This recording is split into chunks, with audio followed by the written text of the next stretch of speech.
Namaskar and welcome to this exciting new episode of Sattology Debunking Mythology. Sat means truth, Logos means a study or science. Sattology means a science of truth or study of truth.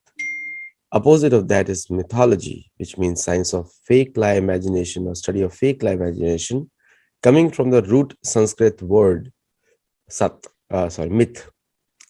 And so today I have a very, very special guest, and we are going to talk about something related to Egyptian history. And you can also check out my book, Gold, Glory, and God. So without delay, let us welcome a very good researcher, and also he has published many books, Shri Vedveer Arya. Namaste, Aditya ji. Namaste. Vedveer ji, like we know that the African history, now gradually the Africans are changing, are demanding rights. We recently saw many African states asking reparation from Britain, Spain. Britain was the biggest colonizer, but I see they're not asking reparation from Saudis and Iranians. They also colonized them in the north.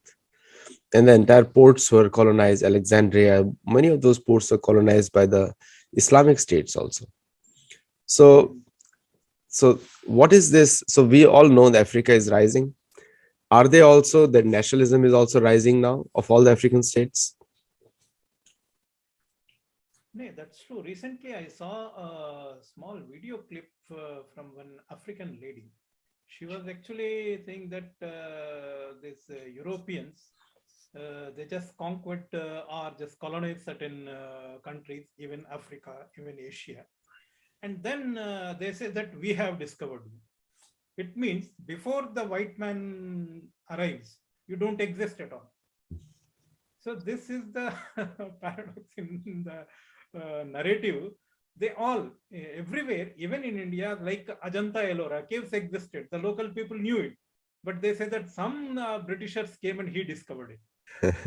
I don't know how the same things are such false presentation or false narrative is being spread in over the academia regarding the African countries also. No, Yes, sir. so the logic is it's called the discovery. That's why it's called. If I discovered it and I did not know about its origins or the owners, that is mine. That's the European philosophy, and that's called legal. Like if you ask an American that which way from which country your ancestors came, very offensive to them. They say no, it's our country, and so. But they will ask anyone else, what is the nationality? Yes, But the right they feel that it belongs to them, even though they don't know the source of it, yes, is the age of discovery. So like wherever they went, because the church told them the God gave you, so it's your property now, and that's how they colonize this. So they feel that they have the right to own everything, and that's how they colonize. And now they say we made America rich, so it is our community's country. So this is what is going on. This is the mindset of theirs. yes, yes. The Hindu mindset is Recently, I different. read some one inscription found in Minnesota. I just amazed about that one. That is written in that characters. Actually, the ancient German script, Uh-huh. probably the characters actually used by Vikings. I don't know how Viking inscription landed. The people simply say that no, no, no, no, this is some kind of a forgery. I don't know who will forge that one because it took at least 7 to 8 years to decipher that inscription. Somebody forged it, but deciphering took at least 7 8 years, 7 to 8 years. It appears that prior to Columbus, these Vikings actually reached up to US. It appears. Yeah, the age of discovery has been a curse, the age of curse on the world because of the constant attacks on the native cultures and all through papal bulls. Papal bulls were the main reason for that. So you can get started and we'll cover this Egyptian thing. Yes. And while So you today, go ahead. I think last few sessions we discussed about the world chronology, how the sheet anchor, the actually the entire world history has been, the chronology of the world history has been erected based on one sheet anchor, that is the Jesus birth. This is just an assumption in first state. I have presented numerous evidences. You have to date actually whether the historicity of Jesus is not my subject. I'm only working out on a particular day. According to the whatever the historians wrote in the past, they say that in the 27th year or 42nd year of Augustus, Jesus was born in Judea. So the 27th or 42nd regnal year of the Augustus, we can fix it. The modern historian fixed that somewhere in 25 BC or even in that way, and they arrived the first day of the Jesus birthday. So that I have countered that no, you have to date Augustus somewhere in the 702 BCE, where he ascended the throne, and he actually conquered the Egypt in 687 BC, where from Cleopatra, and that is well known. I don't want to go into that one. So now the problem is in the chronology 660 years in entire world chronology. So assuming that, let us examine what is the real chronology of Egypt. So what I just share my presentation. Actually, I'm my title to today's talk may be little may offend someone, but it is the true. What I'm discussing is it's a Christian fraud in Egyptian chronology. Okay, let us quickly go to the Egyptian the sources for the Egyptian chronology. The pre-Christian sources, it means before the Christ. The Greek historians Herodotus and Hecataeus both wrote about Egyptian history. We will discuss about it, what actually they presented about the Egyptian chronology. And the Egyptian historian Manetho, he wrote two books, that is the Egyptica and Book of Sothis, and probably both complement each other. Manetho's account has been very extensively quoted by the all Christian historians, including Jewish historian Josephus. Now the Christian historians, Africanus, Eusebius, Jerome, and Syncellus. These four Christian historians, actually after the Christianity, when that was established by the Constantinople and other, then the Christian historians started arriving the world chronology, because they wanted to establish the chronology given in Bible. Then we have the inscriptional sources, numerous kings list found in Egypt, like Palermo stone inscription, then papyrus record of Turin canon of kings, then the Abydos, Karnak, and Saqqara temples. These temples also have the king lists. Actually, even today, these are available on the walls of these temples. So we can arrive the list of kings, but the chronology we have to arrive based on the various literary evidences, as well as we have to arrive the exact sheet anchor date, that is for Sothic cycle, because Egyptians traditionally followed Sothis cycle for at least two cycle add up to almost 2,900 years or almost 3,000 years. So these are the main sources for the Egyptian chronology. Let us discuss what actually pre-Christian historians wrote about the Egyptian chronology. Like Herodotus, he says more than 330 Egyptian kings reigned till the Persian conquest of Egypt. The Persian conquest, modern historian date in 526 BCE, during the time of Darius after Cyrus. But what I have mentioned in the beginning of my talk today, there is a problem in dating of Jesus birth, so that has to be dated 660 years back.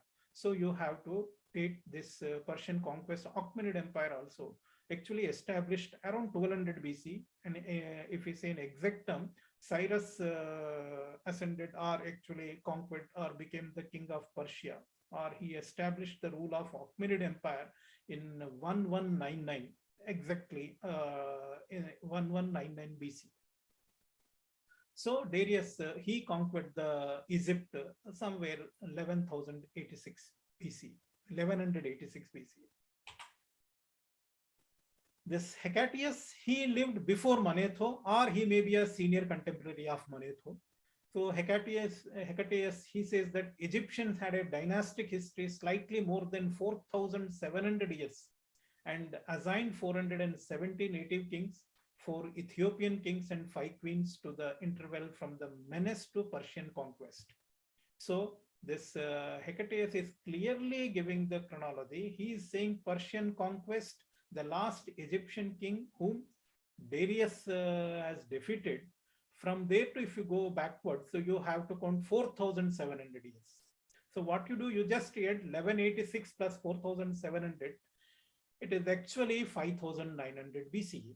So Hecataeus is clearly giving the chronological information to us, saying that Menes, the first king of the first dynasty of Egypt, started ruling in 5,900 BC.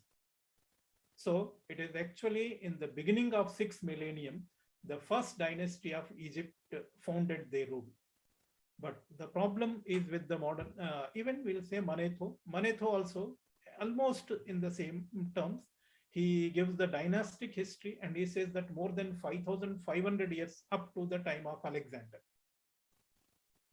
So all pre-Christian sources, Herodotus, Hecataeus, and the Manetho, all three say are actually saying that the first dynasty of Egypt started ruling in the beginning of 6th millennium BC. So this is well established based on the pre-Christian sources. Now let us go to the Christian sources. What happened with the Christian sources? Like John Malalas, in his Chronographia, he mentioned that first king of Egypt was actually belonged to the tribe of Shan. So now what happened, the Christian historians like this Eusebius or Syncellus, what they did, they speculated that Shem was the no son Ham. They say Shem, this Shah became her, so this is the Ham. So no son Ham. So all Egyptian in the Menes, the first king, has to be dated after Noah's son Ham. So Noah during the biblical flood, so every dynasty has to be dated after biblical flood. This is some kind of a totally baseless speculation by the Christian historians, and they established this somewhere after the I think when Christianity established in the West, in Europe. But pre-Christian sources, they never say that anywhere, nothing is written that whether Shem was actually son of Noah. It has actually nothing to do with the Egyptian history with the Noah's son Ham. So based on that, what happened now, the flood, biblical flood, as per the whatever the dating you can do it, that has to be somewhere in the end of the 3rd millennium, somewhere 3000 BC or 3500 BC. This is the maximum you can fix the date of the Noah flood. So entire chronology has to be fixed after that. So now what Christian historians have done, a Menes who became the king of Egypt somewhere close to 5900 or 6000 BCE, he has been brought forward to 3000 BCE. This is how the Christian historians erase the chronological history of 3000 years from Egyptian history.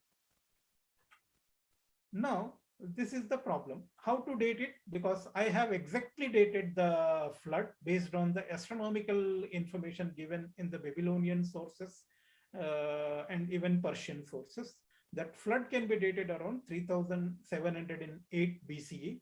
Considering the error of chronological error of 660 years, you can date, modern historians some way date around 3000 BCE. Few even date somewhere 2500 or 2600 BC as per their chronological problems in the, because the understanding of the difference between Adam to Noah And from Noah to Abraham, there is some chronological problem. This is the reason the date of flood varies in two different sources. But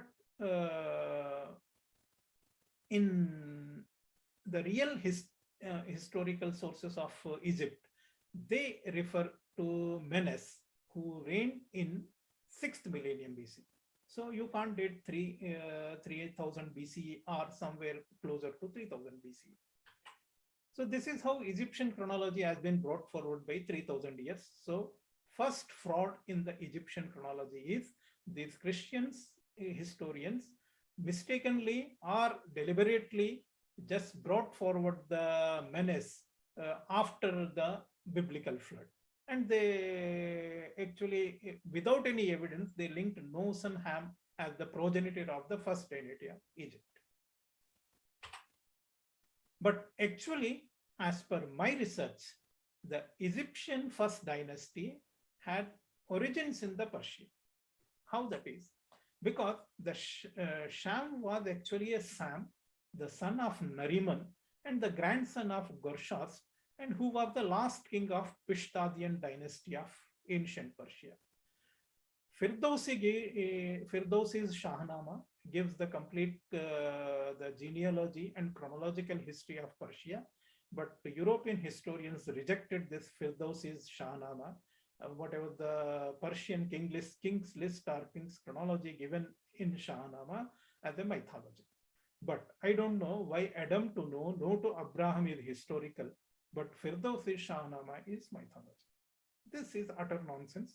The Christians historians simply reject. Even the European, I can say that even last 300 400 years, the European historians also Christian historians, because they blindly believed the Usher, Lightfoot and the Newton chronology, just assuming that 400 BC is the date of creation.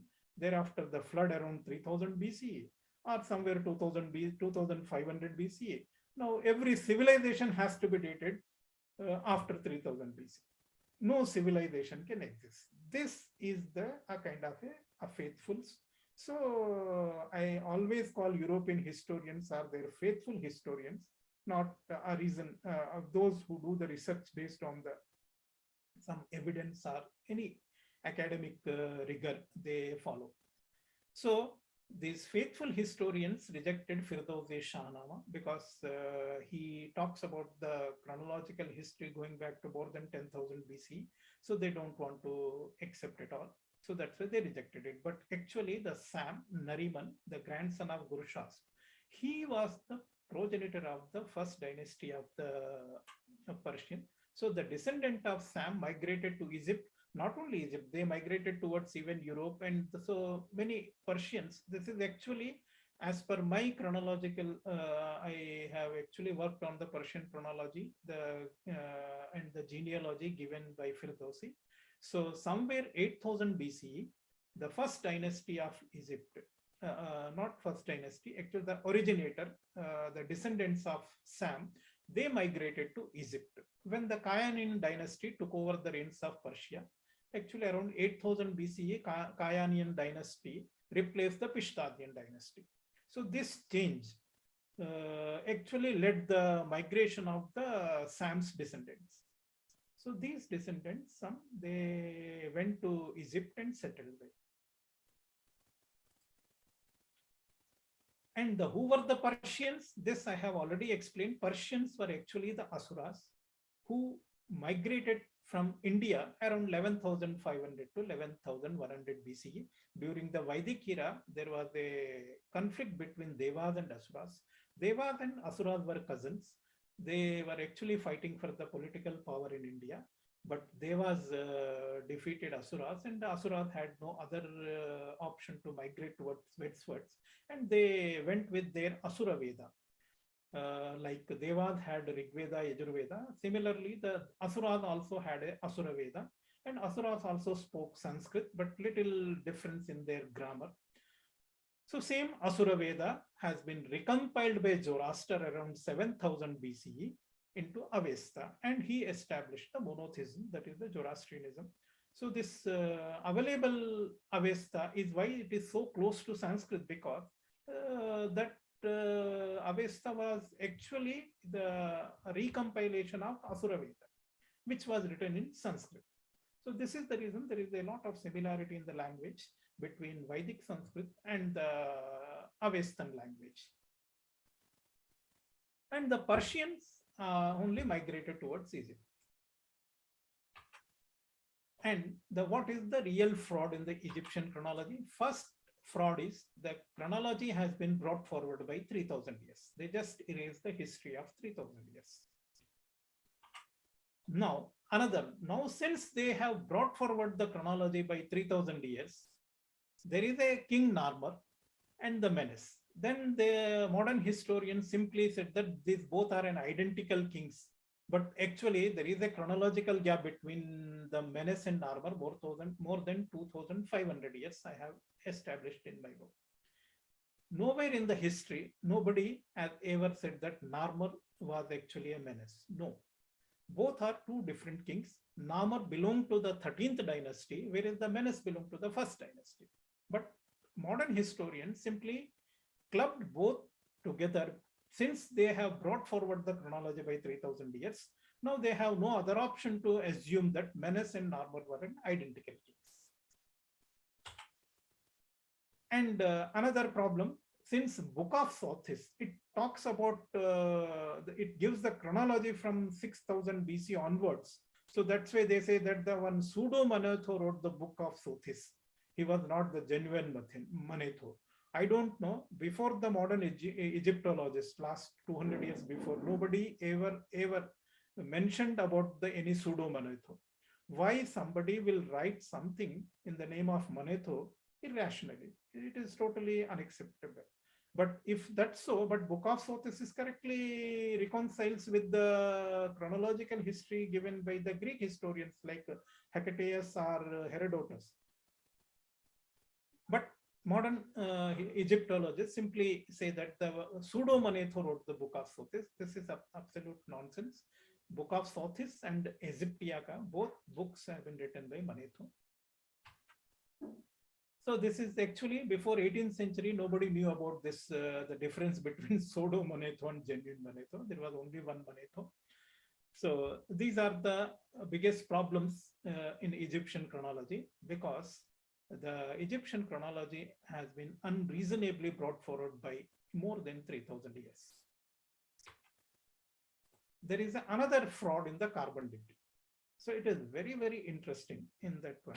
What happened in 1984 when they did the radiocarbon dating of the wood found in various pyramids and others? Then they found that whatever the chronology they are fixing, the carbon data is leading to even earlier dates, more than 500, 400 years. No, they puzzled it. If the chronology is, suppose it's the chronologically somebody has to be placed around 1500 BCE, but the radiocarbon data is indicating somewhere 2000 BC. So there is a chronological error of 5400 years. So now what they did, they have undertook another project in 1995. And what they did, they just applied a calibration method. They actually calibrated the radiocarbon data. Then they said that, but still there is a chronological error of 200 years. Actually, the carbon data, even calibrated data, was showing 200 years older than the dates fixed in the chronology. So now what, it is a real problem, but the modern historians think that the radiocarbon data, means the carbon years, can't be reconciled with the calendar years. So what you have to do, you have to do the calibration. When you are calibrating, so you are assuming that the modern, whatever the chronology has been established in the history books last 200, 300 years is absolutely correct. So this assumption is the basis behind the calibration. So how carbon dating can be an evidence for the chronology? When your calibration methods are biased to the chronology established in the modern textbooks. So if there is an error in the chronology, then there would be an error in the business logic of the calibration methods of carbon dating. So I am proposing that we have to seriously look into the carbon data. we should not simply calibrate with reference to the chronology. There are numerous problems. Let us scientifically study again the radiocarbon data, because the Egyptian sources provide lot of information, even because the mummies, everything have been kept in the wooden cases, so that we can easily get a lot of resource for carbon dating, and we have to do it without any prejudice to the chronology established by the historians in the last 200-300 years. Now, due to these problems, what the modern historians did, they ridiculously, how they explain this chronological error in carbon dating. They said that King Amenemhat, he actually took bits and pieces of old kingdom tomb chapels and pyramid temples and then dumped into the core of his pyramid. And another, they say that they started, actually the wood was very scarce. There was a scarcity of wood in the Egypt. So actually stored for 200, 400 years. And thereafter they used it. I don't know, such a nonsensical explanation to this is actually a fraud. This old wood problem is I call it, it's a fraud in Egyptian chronology, because I have no decent word than fraud to showcase these distortions in the radiocarbon data by Egyptologists.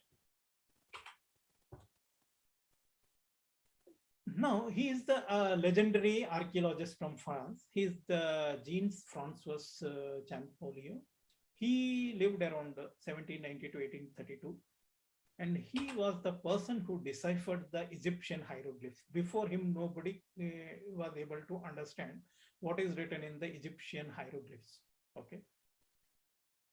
And this guy has worked on the traditional sources of Egypt, and he also indicated that first King Menes has to be dated around 5900 BC. He gave exact date 5867 BC. This was what actually the based on the research. Even the archaeological evidence suggests that Nile Valley was inhabited by farming communities around 6000 BC. It means the agriculture was well established around or before 6000 BCE in the Nile Valley. So now we have discussed about the fraud in the Egyptian chronology, how the 3000 years of chronological history has been erased in the Egyptian history due to the insistence or wrong assumption or fraudulent assumption that the first dynasty kings were the descendants of the no son Ham. This is absolutely a fraud. Actually, the first dynasty, the kings, Egyptian kings of first dynasty were the descendants of the Sam of Persian Pishtadian dynasty, which actually lost their kingdom in 8000 BCE when Kayanian dynasty actually established their rule in Persia. Now, this Sothic cycle is very, very important in the Egyptian chronology, because we have to follow Sothic cycle, because entire Egypt, they actually followed 2 full cycles and even third cycle also up to the certain extent. So one cycle had a 1461 years. If you take 2 cycles, almost 2922 years. So almost 3000 years. They followed the same calendar, and since they followed an interesting cycle, or they followed exactly only 365 years in a year, so the dates mentioned in various documents, inscriptions are actually verifiable. You can verify those in a sequentially. So that's why I call it the Sothic cycle or Sothic calendar, or Sothic, the Egyptian calendar is actually a sheet anchor for the chronology of Egypt. Now we have to say when this was introduced, and prior to the Sothic cycle, what kind of a calendar Egyptian used to follow. According to my research, the Persians traditionally followed Shahanshahi civil calendar. You know, the Zoroastrians, the Persians followed a civil calendar. This is actually Shahanshahi civil calendar from the Jamshed, the King Jamshed onwards. They just followed a civil calendar of 365 days. For 365 days, means they followed every month had 30 days. So 12 months, 30 days, 360 days. And they had another 5 days, smaller, very small month of 5 days or five. They just followed. This is the way. But what they used to do after once in every 120 years, they used to intercalate 1 month. It means one leap month of 30 days, once every month, they used to intercalate. But because it's a long duration, 120 years you have to wait to intercalate. Generally, the Persian historians are they used to actually forget or they used to forget to intercalate by 120 years. So generally, they used to miss intercalation that lead to a lot of controversies or disputes in the calendar making. So this the same problem was faced by the Egyptians, because from the first dynasty of Egypt also they migrated, since they were the migrated Persian, they also followed the same civil calendar, and they used to insert an intercalary month after 120 years. But since they used to miss an intercalary month, so that used to actually leads to a controversy whenever any intercalation was discussed. So that's why intercalation became bone of contention between the numerous priests of the temples during that time. To avoid this disputes or this kind of a controversies among the priests, now they came with the novel idea. So they reformed this calendar and they introduced the Sothic cycle of 1461 years. They said that we will not intercalate. Actually, these priests used to force the king to take an oath that we will never intercalate in Egyptian calendar. So this is how the Egyptian priest reformed this calendar, and they introduced a Sothic cycle of 1461 years, and only every year we'll have only 365 days. What happens in after 1460 years? It means you are in one go intercalating one full year. This is how 1460 solar years had 1461 the Sothic years. So this is why they simply avoided the intercalation. That's why there was no need to have any intercalary month after 120 years or at all. So this is the way they have introduced this Sothic cycle. And why this cycle was called Sothis, because they actually the new year or the first year of the Sothic cycle began with the midnight rising of the Sothik. The Sothis, it's actually a star, a brightest star, somewhere close to the Orion constellation. But there is a problem in dating of this and even the fixing of the epoch of Sothic cycle. Modern historians say that Egyptians followed a heliacal rising of Sirius, and Sirius and Sothis both are the same. This Sirius, so they fixed the 17th July as the beginning of New Year or New Sothic cycle in 2773 BC. But the biggest problem is the July was the period of the annual flooding of Nile River. Always flooding will create troubles for the society. So I don't think anybody will start a new year when the Nile River used to flood and trouble the agriculture, trouble the society. But as per my research, actually, because I have reconciled more than 3,000 years of the chronology of this Sothic calendar, as well as there are more than 100 dates mentioned in Egyptian sources, either literary or inscriptional. You can reconcile all date without any speculation reforms. Modern historians think that there may be some calendar has been reformed in the between of the cycle, but that never happened. There is no evidence. They followed the same cycle for at least 2 cycles. They never ever reformed anything. And this is actually the Egyptian priests always insist the king to take an oath that they will not intercalate in the Egyptian calendar. So there was no room for any reforms in the Egyptian calendar in midway of the Sothic cycles. So first misconception or the error, because due to the 660-year chronological problem, the modern historians assume the heliacal rising of Sirius, but actually it should be a midnight rising of the Sirius. And that also when the flood season ended, when the floods receded, then only they can start the new years. That's why, as per my chronological research, the first cycle and the first month of Thoth started on 26 September 3605 BC. So this is how first Sothic cycle was 3605 BC to 2145 BC, and 2145 to 685 BC. The 685 BC, it was clearly written by the various historians that during the time of Augustus, the second cycle ended in 685 BC. So this is how we can strictly work out the chronology of the Sothic calendar for the first cycle and the second cycle.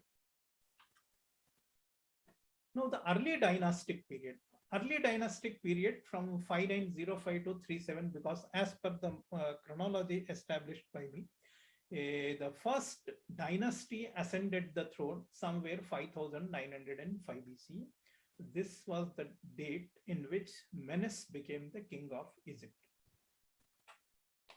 So let us reconcile the chronology. So there are 8 kings in the first dynasty, and the Memphis was the capital of the Egypt during that time.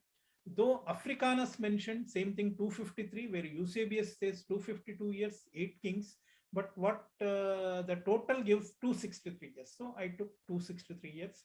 Then second dynasty, the 9 kings of Memphis, and 302 years. So Africanus says 302 years, and Eusebius 297 years. There are some minor differences between the dating of each dynasty. Actually, the Egypt has the history of 30 dynasties. So that's why I just segregated into early dynastic and mid dynastic and later dynastic in 3 periods. In the first dynasty, the early dynastic period, almost 11 dynasties reigned over the Egypt.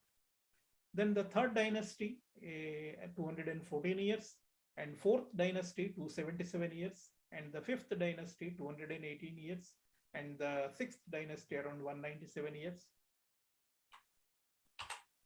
Then seventh dynasty, then eighth, then 9th, 10th, and 11th. So 3790 BCE.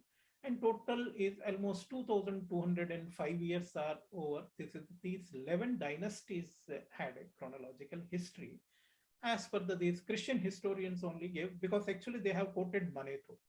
They had only source for the entire Egyptian history was Manetho, because Manetho was a priest in the Egyptian temple, and he was the contemporary of somewhere after Seleucus. After Seleucus, Ptolemaic kings, they were ruling over the Egypt during their time. Probably the Ptolemy Philadelphus, or during that time, the Manetho wrote a chronological history of Egypt. Based on the Manetho's work, the book of Sothis, all these Christian historians worked out the only years, but they simply truncated entire year. They have not considered, though they quoted the Manetho, how he has worked out, but they just deleted the chronological history of 3000 years due to the insistence that the Menes was the descendant of the Nos and Ham. Now, the another problem, this is the 12th dynasty. The modern historians date 12th dynasty somewhere around 1800 BCE somewhere, but this 12th dynasty has to be dated around at least 3700 BCE to 3600 BCE. This Sesostris, he is very, very important king of the Egypt. Why? Because this third king of the 12th dynasty, Sesostris, is very important, because Manetho says this Sesostris, the third pharaoh of the 12th dynasty, conquered Ethiopia, Asia, as far as India and Scythia, and in the Europe up to the Bulgaria. So now, in a way, the Egyptian king, he actually conquered the world up to the Bulgaria in the west and Scythia in the east. And Scythia is the land of the Shakas. And as per my what I have, because he was ruling around 3700 BCE, at that time, the so-called Indus Valley civilization was under the Scythian. It was a part of Scythian Empire, because between the Ramayana era and Mahabharata era, as I have dated in Indian chronology, Mahabharata has to be dated somewhere 3162 BCE. Ramayana has to be dated somewhere 5600 BC. In between of the term, these Scythians, these Shakas, they marched towards westward and actually conquered the entire Anatolia and even Eastern Europe. So they established. And Herodotus simply calls this Eastern Europe and the certain areas of Anatolia Scythia. You can read the histories written by the Herodotus. He is referring to the East Europe and the somewhere northern Anatolia as Scythia. So Scythians actually Shakas conquered. So Scythia was a very powerful kingdom. So during that time, Sesostris and Scythians had this unicorn as the power symbol. Why? Because even the Scythians in once upon Rigvedic time, they used to breed certain special breed of Shivalik horses. So these Shivalik horses was most probably maybe a unicorn horse, because Greek historians say that unicorn horse is found only in India. So the Scythians always considered the unicorn horse as their power symbol. And interestingly, a Scythian prince married the daughter of Pharaoh, Egyptian Pharaoh, named Scota. So the progeny of Scythian prince and the Scota, the progeny came to be known as Scots. Those migrated towards England and they settled in the northern England. And even today, the Scottish people, for them, unicorn is the national animal or national symbol. So this was the Scythian Empire was actually the so-called Indus Valley civilization is anything different from the Indian civilization. That was actually part of Scythian Empire, because Scythians became very powerful. They used some different script which was not there in India. Indians generally followed a kind of a very ancient version of Brahmi from Vedic era to the Mahabharata era. After Mahabharata, then Kharoshti and Brahmi script came into practice. So this Scythians followed that logosyllabic script and the unicorn as their power symbol. So such seals we never found in India anywhere other than this so-called Indus Valley civilization. So that's why I call it the so-called Indus Valley civilization was part of the Scythian Empire, who actually conquered up to the Eastern Europe. So this Scythian, so this Sesostris was the first person who defeated the Scythian. So this is the reason why Egyptians, the Sesostris was esteemed by the Egyptians as actually equal to Osiris. Then what actually the Herodotus says about the Sesostris? Actually, since the Sesostris conquered Ethiopia, and actually he defeated the Scythians, because that time very powerful army or a powerful empire ever existed. Those sixth, fourth, and fifth and fourth millennium was actually the Scythians were the most powerful in from Asia to the Europe. So that's why in Ethiopia, the priest of the one particular temple, that priest refused to permit Darius. Darius was the second king of the Persian Empire, because the temple in Ethiopia had a statue of Sesostris. So what this Persian king, he wanted to set up a statue of himself in front of them, saying that deeds had not been done by him equal to those which were done by Sesostris the Egyptian. For Sesostris had subdued other nations besides not fewer than he, and also the Scythians. But Darius had not been able to conquer the Scythians. Since Darius could not conquer the Scythians, so he cannot be an equal to the Sesostris. So this is the history given. But modern historians unreasonably identify Scythians as the Iranian people. Why? Because India never existed. So this is utter nonsense. Indian civilization is it is one of the oldest civilizations of the world. And the Scythians were called Shakasim, and they existed in India starting from Vedic era onwards. So Scythians were Indian origin. Not only Scythians, even Persians had Indian origin, because the Asuras migrated from India. Only they became the Persians. Now, I talked about the 12th dynasty, the chronology. Now, the 13th dynasty. Now, this is very, very interesting, because in the beginning of 13th dynasty only, the Sothic cycle calendar was introduced. This is the reason why the Abydos list, a king list found on the wall of Temple of Seti, and it gives the chronological order of 76 kings from Many to Seti. And Many, they identified with the Menes, and then they identified him with the Narmer, and then say that this but the problem is the Abydos list does not give any information from 13th dynasty to 17th dynasty. This is actually a totally false interpretation. Actually, the Abydos list gives the chronological order of the king, 13th, 14th, and 16th dynasties. They just skip only two dynasties, that is 15th and 17th. Why? Because they were foreign rulers known as Hyksos. So they don't want to give a foreign rulers as equivalent to the Egyptian origin rulers. This is the reason this list does not give any information about 15th and 17th dynasty. These two dynasties are belong to Hyksos, who were the foreign rulers.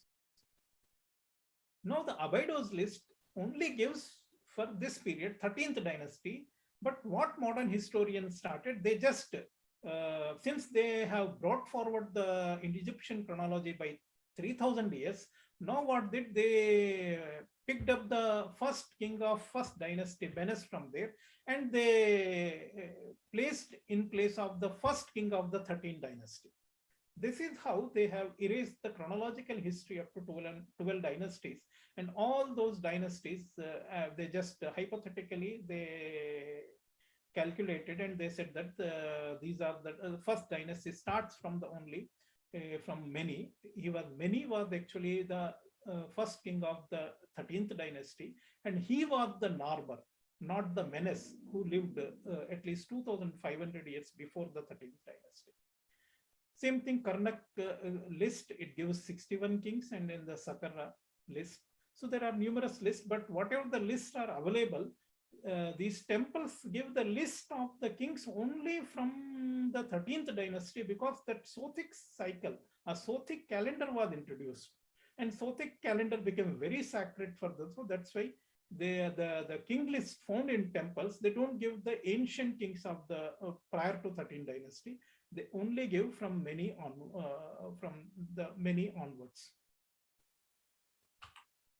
So this is how the 13th dynasty chronology I have worked out based on the chronological history given.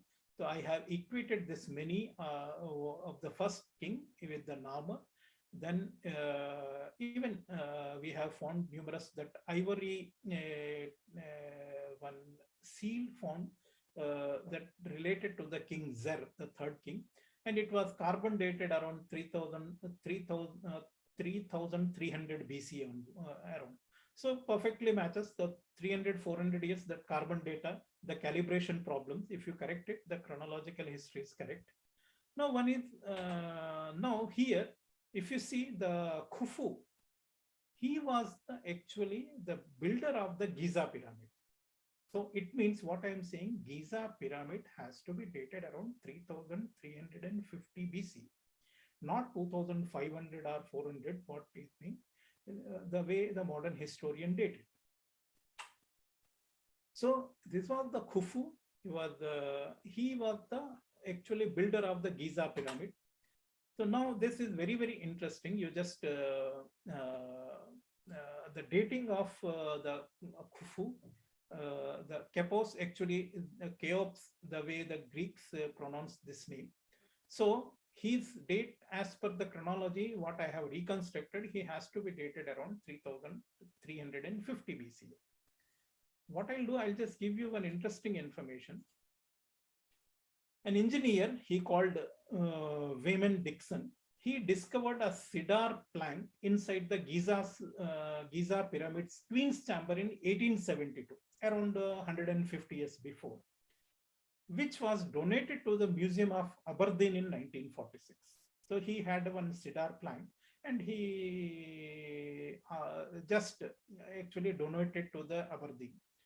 However, this 5-inch fragment of cedar wood has been missing for more than 70 years, because that cedar plank existed with Dixon, as well as this was actually donated in 19 Aberdeen.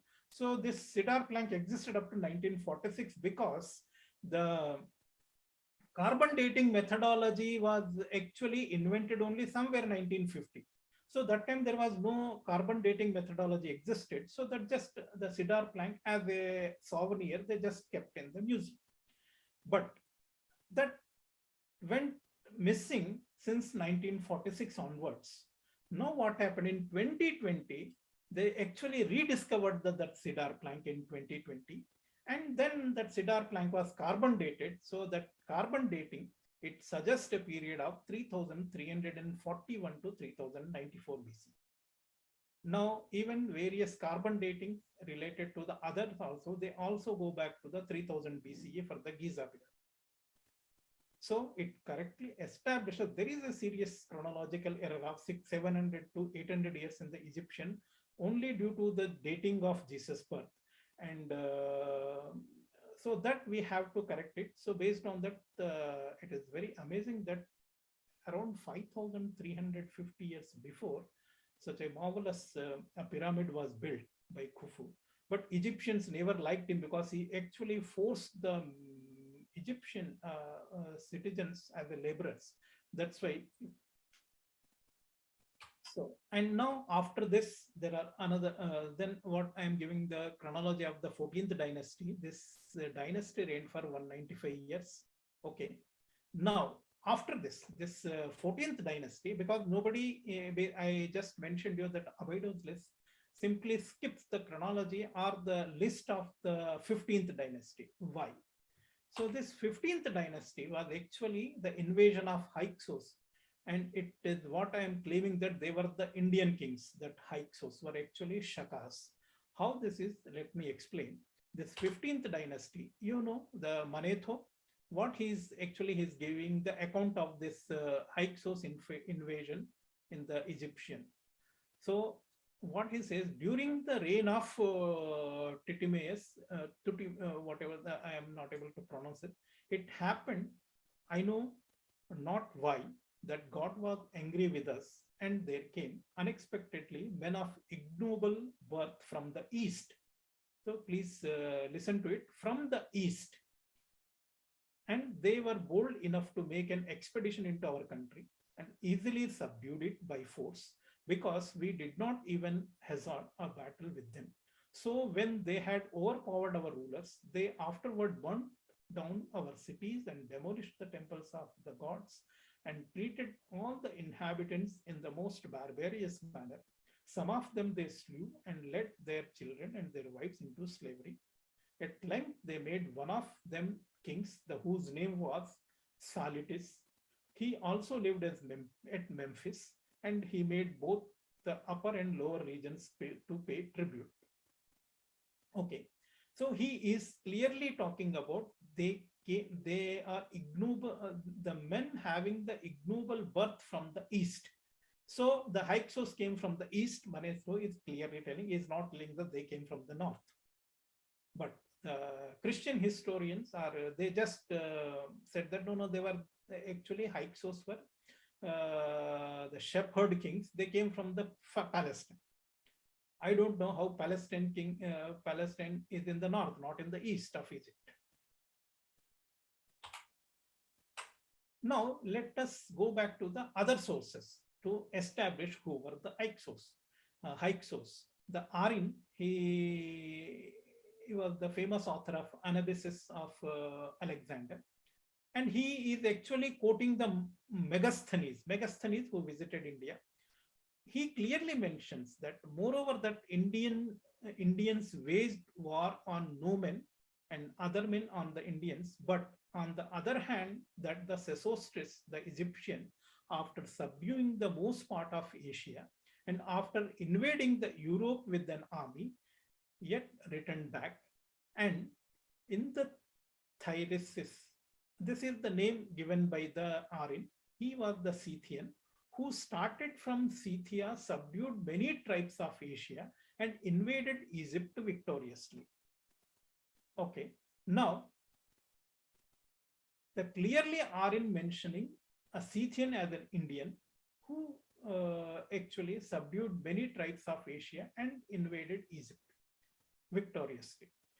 And he is also mentioning that Semiramis, the Assyrian queen, tried to invade India, but died before she could carry out her purpose. Now, this is very, very interesting para written by Arin. He is actually mentioning the Indians during the time of Sesostris. And he is also giving the chronological order that first Sesostris, thereafter the Scythians, the Hyksos invasion. After Hyksos invasion, Semiramis, an Assyrian queen, reigned. According to my chronological or even chronological history, the Semiramis was almost a senior contemporary of Abraham or Hammurabi, a first dynasty of Babylon.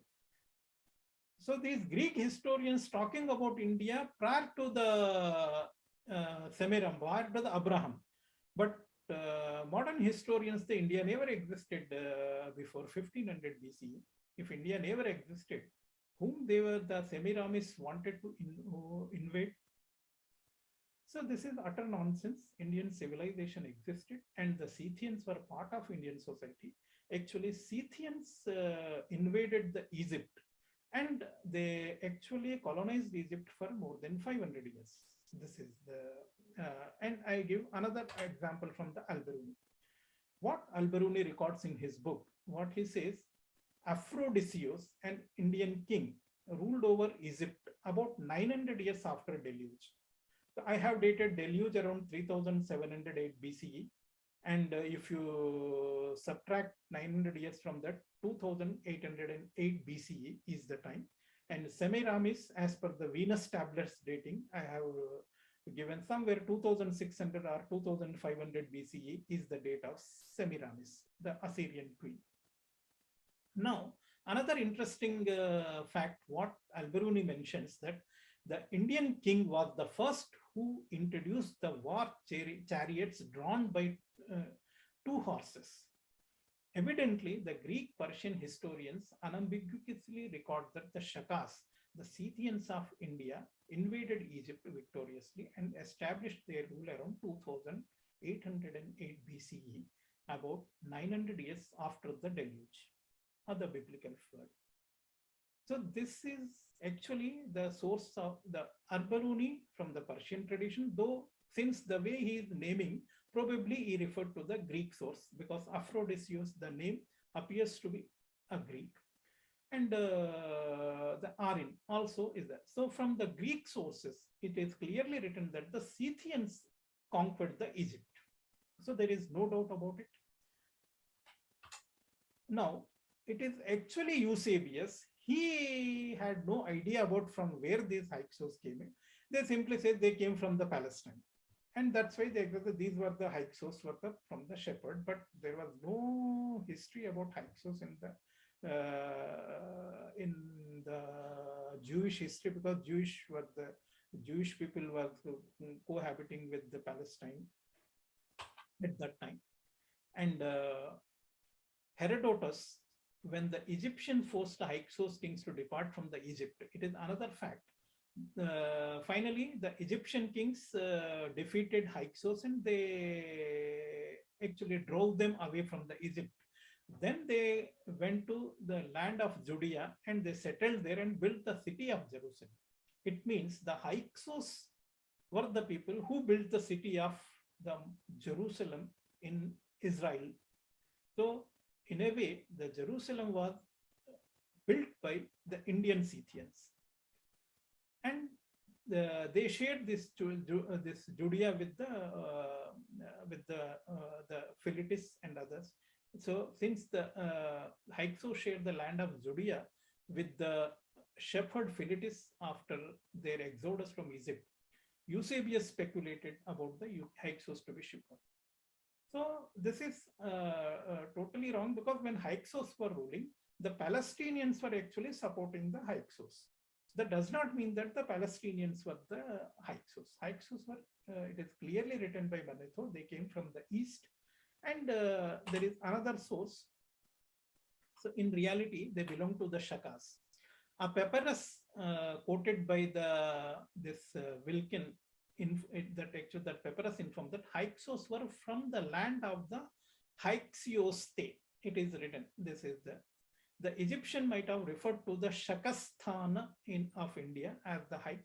Actually, Sa became Ha. Persians generally, because the Egyptians also migrated Persians, so Sa became Ha. Shaka, Shakasthana, Hyksos, and the Shakas as Hyksos, whereas the Greeks refer to Shakasthana as Scythia. So this is how the Indians were the Indian Shakas were Hyksos who invaded Egypt, and then the Shakas introduced the war chariots. So in the world, it's only Indians who mastered the art of making war chariot for the first time in the world. And in the West, actually, the Scythians, the Indian Shaka kings, introduced the war chariots. Before that, the West had no idea of the war chariots. So for the today, because already the time has gone, I think more than an hour, I have spoke about the Egyptian. So next part we will discuss in the next session. Today I'll stop my session here, because this is up to the 15th dynasty, and from 16th to 30th, and the Persian conquest of Egypt, as well as up to the Romans, how they have conquered Egypt. That history we will discuss in the next session. So thank you, Aditya ji. Yeah, thank you so much, Vedveer ji. It really appears that the Egyptian history, like most of the other histories, have been incorrectly written. But if you go to Vatican Museum, you'll see the history of Coptic Christians, and Coptic Christians are the ones which you just showed right now. That's they're called Coptic Christians. After they occupied the port of Alexandria. Yes. So the how does it connect to? I think we'll cover in the second part, because I think this was a long presentation. So we'll cover in Because the second there is part. a long history, can't be discussed, because every point has to be Absolutely, understood. Because the dating of Sesostris, there is a more than the actually modern historian did 1800. that's right. And they later that Herodotus had no idea about that, because he is dating the Khufu, the builder of the Giza pyramid, after Sesostris. It Correct. means it would have been hardly 200 years before Herodotus, or 500 years before Herodotus. So they simply rejected the Herodotus has no idea who That's built the Giza pyramid. He was actually referring to the very ancient Sesostris who lived around 3600 BC. right. And you can easily date after 300, 400 years after Sesostris was that Khufu who built the Giza pyramid. And the entire carbon dating, and actually they messed up. The biggest problem is the Egyptians are now, they probably all have become Muslims. So they have no, emotionally, they may not have any attachment. Probably, I don't know. I don't know why they are not able to counter this kind of a chronological corruption and a fraud in their chronology. They have to No, reclaim their chronology, because it no. does not have any There is no interest, because see, there's no interest in them, because the reason is that they have, like you correctly said, they have converted to a new faith, and that faith doesn't recognize any old things, pretty yes. much. So they And this don't is care. actually very, very important, because I was actually tracking the Scythians mentioned by Herodotus. and Scythians were Shakas and Indians. And actually, the so-called we generally say Indus Valley civilization. This is totally nonsense. It's part of Indian civilization. It is the Scythian Empire. Yes, The way they progress, the Scythian Empire. So the all even the Babylonians or Sumerians, they traded with the Scythians. that's right. That's right. So this is how we can establish the true history of the world. That's right. Thank you so much, Vedveer ji, and for all the viewers for watching. And do comment on the video. Let us know your feedback. And also, this the remaining will be covered in part 2 of the show next week. And actually, the full article on the Egyptian chronology is available on academia.edu. Okay. Just go to my page and they can download it. That will give you full the the entire article on the Egyptian chronology. But it's important to see on live, you live presenting. That is important. So I'll put the link of that article in this video, and some of you may have already searched it now. So thank you so much for joining, and thank you, Vedveer ji, as usual. Wonderful session. Thank you. Thank you. Namaskar.